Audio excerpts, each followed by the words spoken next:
हरि ओम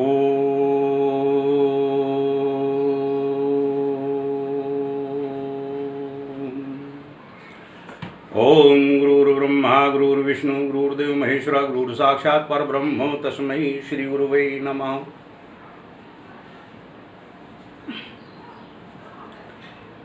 आज समस्त साधकों की पूर्ण जिज्ञासाओं को समाप्त करने हेतु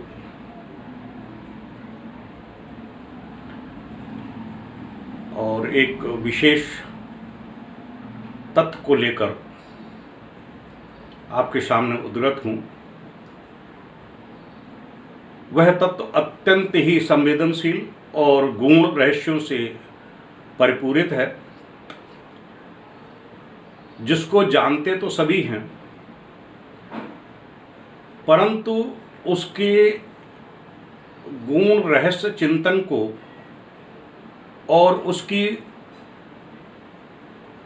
परिपालन की परिस्थिति से पूर्णतः अनभिज्ञ है, और वह अनभिज्ञता उनको उस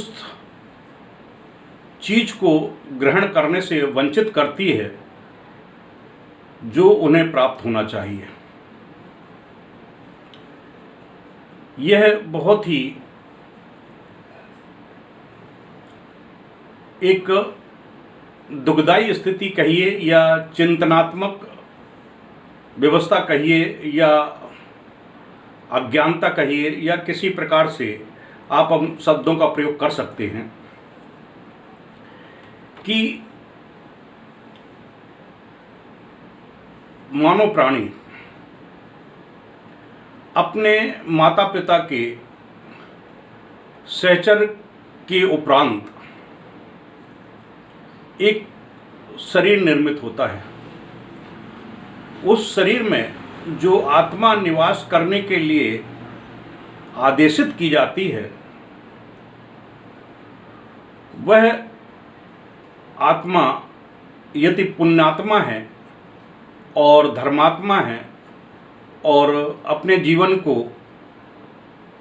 वह जन्म जन्मांतरों से पुण्य अर्जित किए हुए इस शरीर को जो धारण किया है, इसमें भी वह पुण्य अर्जित करने की प्रक्रिया संपन्न करना चाहती है वह आत्मा, तो उसके लिए उसको द्विज संस्कारित होना पड़ता है। क्योंकि माता पिता ने जो जन्म देकर यह शरीर का निर्माण किया है, वह जो हम सेवा करते हैं तो वह चमार के रूप में है। चमार का मतलब होता है चर्म की रक्षा करना। हम इस शरीर को धोते हैं, नहलाते हैं और अच्छी तरह से बालों को काटते हैं, काजल लगाते हैं, स्त्रियां 16 श्रृंगार करती हैं, सस्ती संवरती हैं।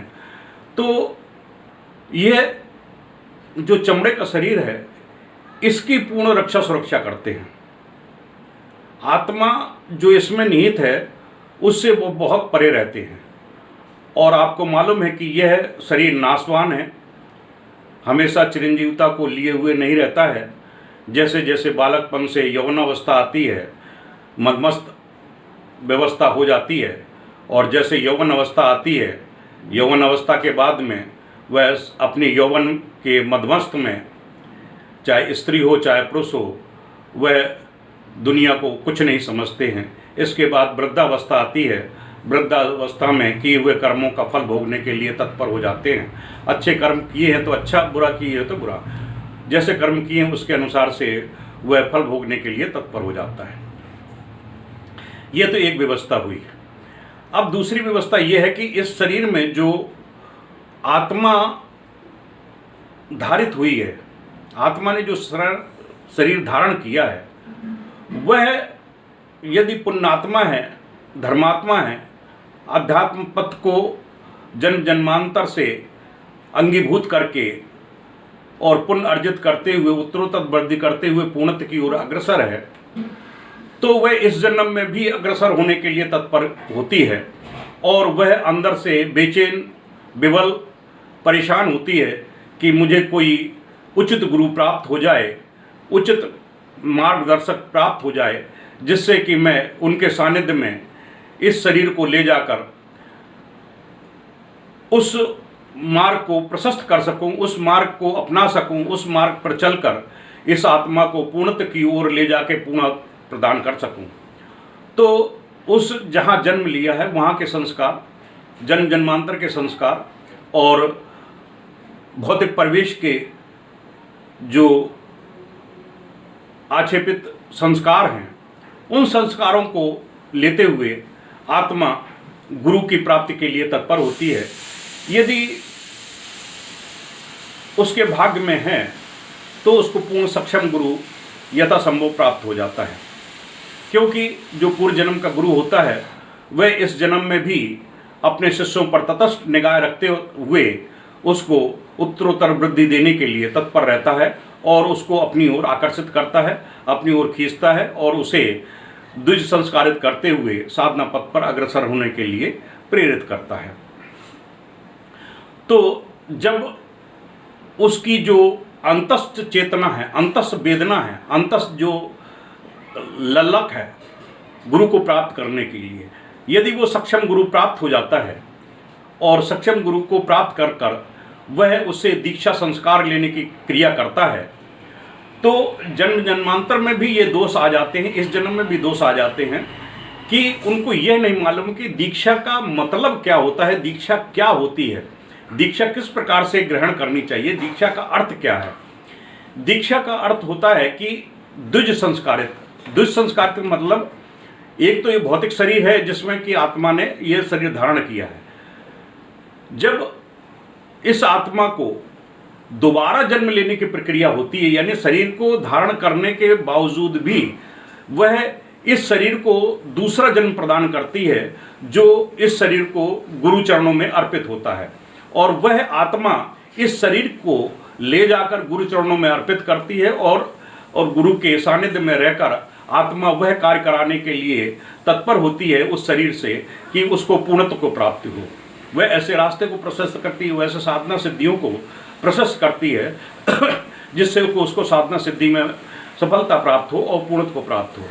लेकिन बात यह है कि दीक्षा लेने की जो प्रक्रिया है वो क्या है, दीक्षा है क्या चीज़, दीक्षा को कैसे ग्रहण करना चाहिए, दीक्षा का जो मूल अर्थ है वो क्या है, किस तरह से व्यवस्थित होना चाहिए, यह शायद ना तो आपको किताबों में प्राप्त होगा न किसी को, ये तो केवल एक सदगुरु के मुख से निकली हुई चेतना और ज्ञान से ही आपको उसका ज्ञान हो सकता है। मैं आज उस तत्व को उद्धृत करने वाला हूँ जिसके माध्यम से आप उस रहस्य से परिचित हो जाएंगे और अपने आप को उस तरह से मेंटेन करेंगे, उस प्रकार से तैयार करेंगे जिससे कि वह आपको दीक्षा का पूर्ण लाभ मिल सके। दीक्षा का मतलब होता है एक भूमि और एक माली, एक भूमि होती है और एक माली होता है। जिस प्रकार से एक भूमि साधक हो गया, माली हो गया गुरु। जब कोई माली किसी इस धरा पर, इस पृथ्वी पर, यानी कि इस शरीर पर, आप उसका उत्तरार्ध लेते जाइए, मैं शरीर को मानकर चल रहा हूं कि साधक एक तो धरा है, पृथ्वी है, जननी है। तो जब माली किसी जगह पर, उस धरा के किसी जगह पर, यानी उस शरीर पर बहुत से प्राणी हैं, उन प्राणियों में कोई एक आध कोई प्राणी निकल आता है, तो उस जगह पर वह दीक्षा रूपी एक बीज को रोपित करता है, वहां बोता है। अब बोने के लिए वो क्या करता है कि वह उसको पहले तैयार करता है। जिस प्रकार से माली भूमि को गोड़कर उसमें खाद डालकर, उसमें ओट देकर और उसको अनुकूल वातावरण देकर उसमें बीजा रोपित करता है, और वो बीजा जो रोपित करता है तो फिर उसको भी सेचता है जिससे कि वह सही ढंग से अंकुरित हो सके, प्रस्फुटित हो सके और वह सही ढंग से उसकी वृद्धि हो सके और वह वृद्धि प्राप्त कर सके और वह इतना बड़ा हो जाए कि वह अपनी छाया से सबको शीतलता दे सके, अपने जो उसमें फल लगे वो प्रदान कर सके और सबको सुखी संपन्न युक्त व्यवस्थाएं प्रदान कर सके। तो दीक्षा का मतलब ये है कि उस साधक को, वो पृथ्वी रूप में जो सृष्टि बीज है, उसको वो गुरु माली उसमें दीक्षा रूपी मंत्र उसमें स्थापित करता है, बोता है और उसे अनुकूल वातावरण देता है।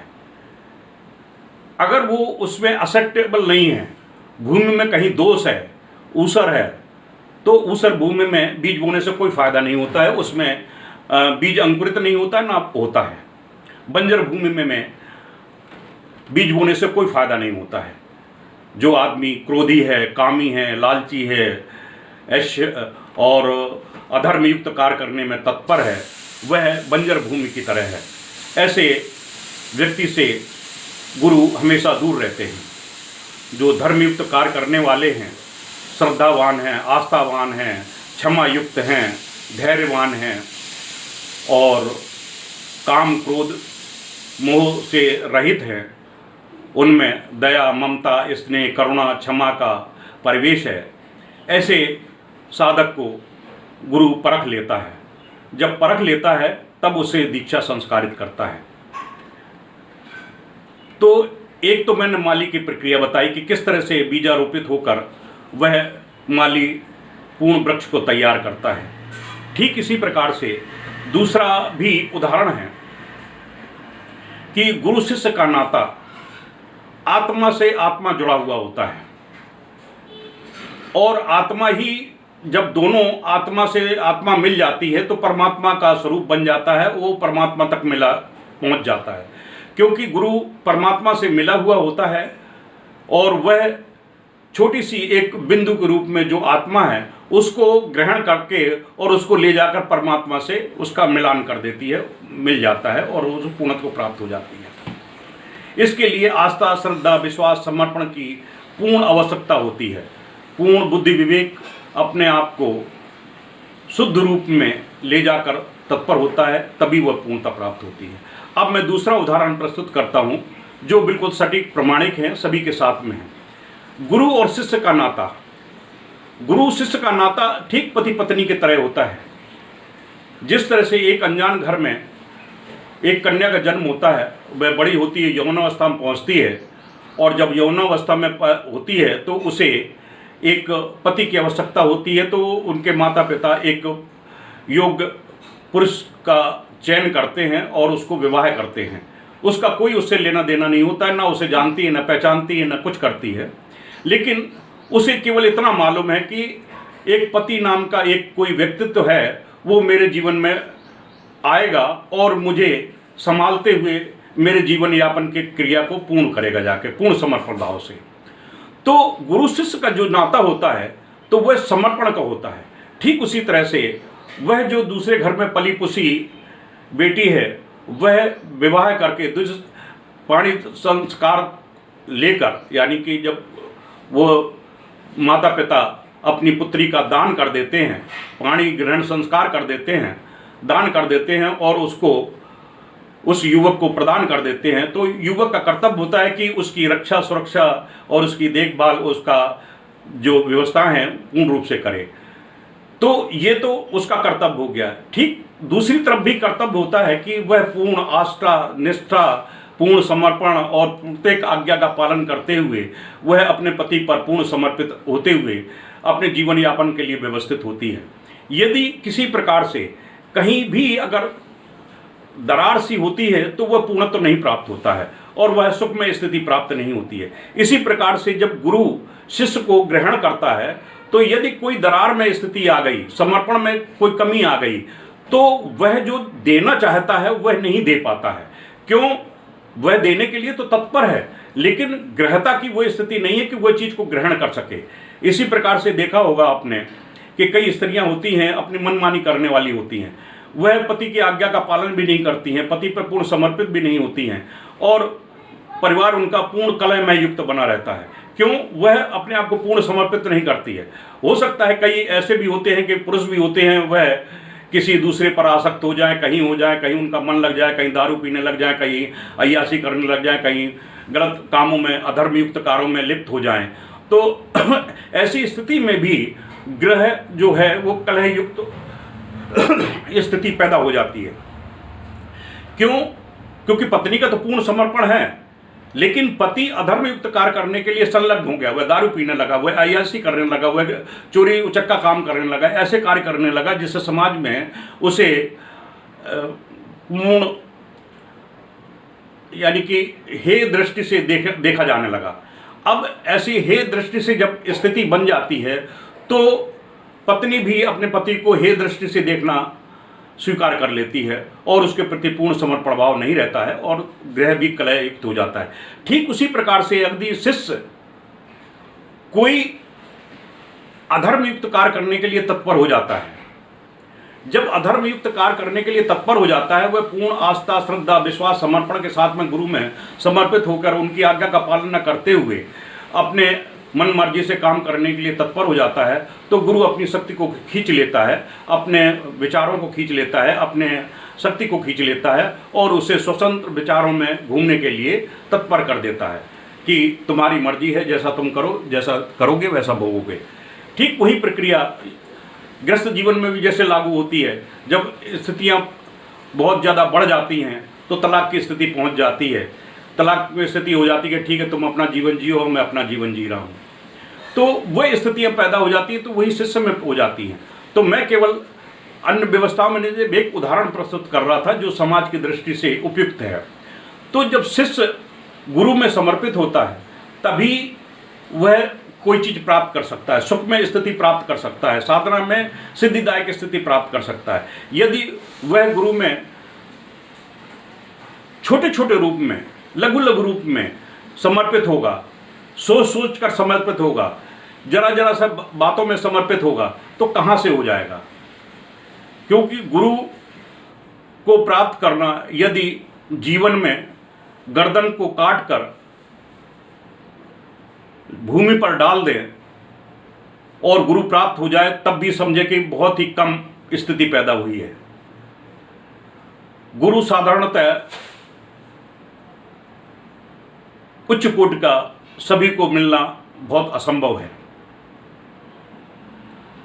समाज में छल कपट, द्वेष, व्यभिचार युक्त अपने मन की कामनाओं को पूरी करने वाले, अपनी इच्छाओं की पूर्ति करने वाले, अपनी तन्मयता की स्थिति पूर्ति करने वाले, वो चाहे यश की कामना लेके बैठे हों, चाहे धन की कामना लेके बैठे हों, चाहे ऐश्वर्य की कामना लेके बैठे हों, ऐसे गुरुओं के पास में शिष्यों की पूर्णता असंभव है। जो पूर्ण निश्चल हो, निष्कपट हो, भेदभाव रहित हो, उसकी वाणी में ओजस्ता हो, तेजस्वता हो, उसके आंखों में दया हो, करुणा हो, क्षमा हो, ऐसे गुरु की सानिध्य में जो साधक आ जाता है वह पूर्णता की ओर अग्रसर हो जाता है। यह समर्पण प्रक्रिया इतनी होनी चाहिए कि जिस समय भी वह अपने गुरु को याद करता हो उस समय पूर्ण समर्पण भाव से, यदि उसके आंखों में छलछलाहट ना आवे, आंखों से आंसू के भाव न पैदा हों, आंखों से उसकी प्यार की झलक ना दिखाई दे, तो शिष्य को ये समझना चाहिए कि उसमें समर्पण की कमी है। आपने देखा होगा कई स्त्रियां अपने पति को, अपने प्रेमी को इतना चाहती हैं, यदि वो दूर कहीं चला जाए और काफ़ी दिनों बाद अगर मुलाकात हो तो उसके सीने पर लगकर विवल होकर उसके खुशी के आंसू उसके नेत्रों से बहने लगते हैं। ठीक इसी प्रकार से यदि किसी साधक को यदि अपने गुरु की याद आ जाए, अगर उसके नेत्रों में गुरु की याद आते ही अगर उसके आंखों में आंसू के बहने लगे, उसकी बॉडी में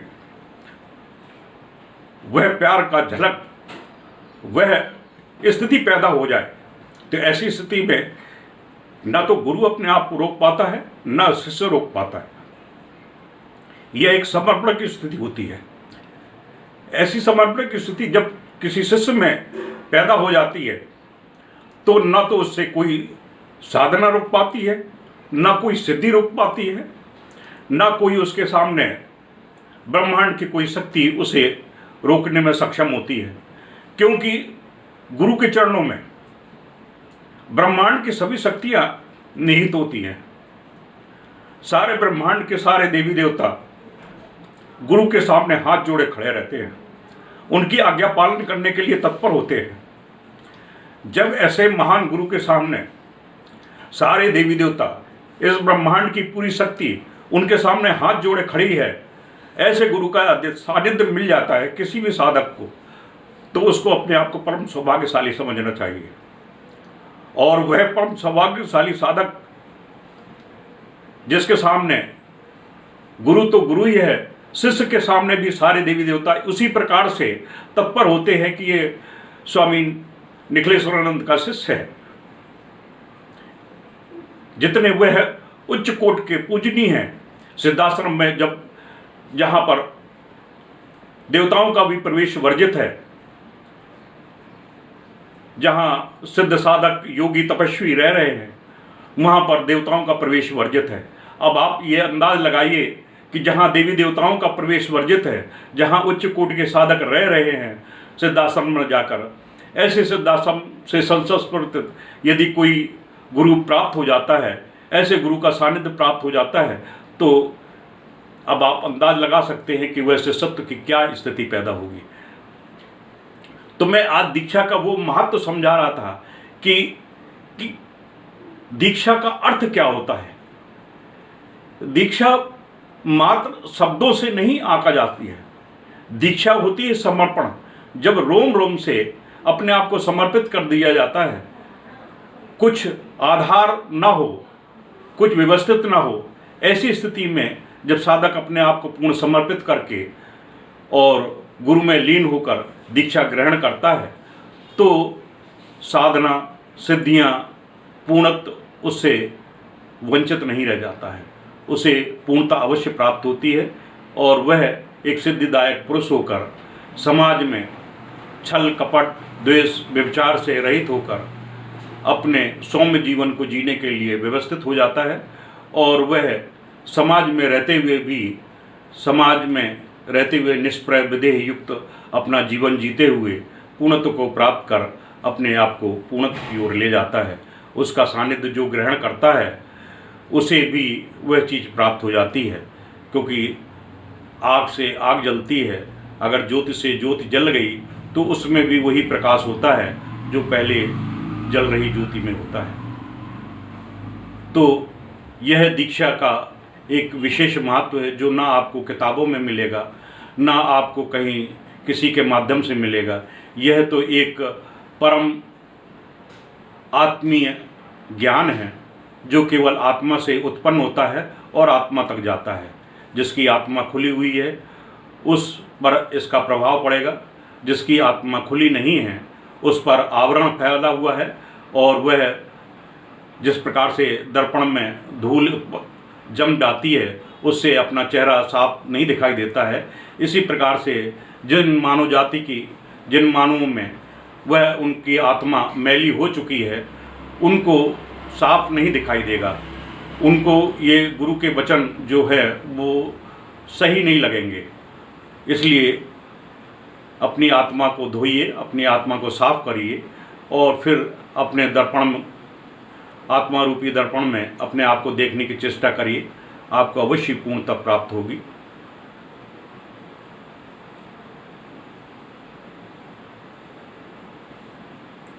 जय गुरुदेव।